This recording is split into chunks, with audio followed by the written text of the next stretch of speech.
Tab তদন্তে গ্রেফতার বেড়ে 32। ট্যাব তদন্তে গত 24 ঘন্টায় নতুন করে ধৃত 5।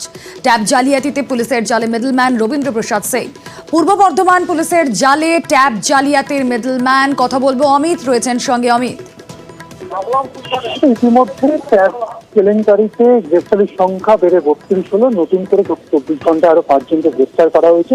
মালদা জেলায় একজন গ্রেফতার হয়েছে। পূর্ব বর্ধমানে যিনি গ্রেফতার হয়েছেন তিনি কিষানগঞ্জের বাসিন্দা। যেটা জানা যাচ্ছে রাজ্য পুলিশ সূত্র থেকে, কিষানগঞ্জে এরকম 12 থেকে 14টি অ্যাকাউন্ট তারা হদিশ পেয়েছেন, যে অ্যাকাউন্টে ট্যাব কেলেঙ্কারি টাকা গিয়েছে। এবং রবীন্দ্রনাথ বলে যে ব্যবসায়ীকে গ্রেফতার করা হয়েছে, তার আরো একটি জেরক্সের দোকান রয়েছে এবং সেখানে বসেই তিনি বেশ কিছু ছেলেদের রেখে এই সমস্ত কর্মকাণ্ড করেছে।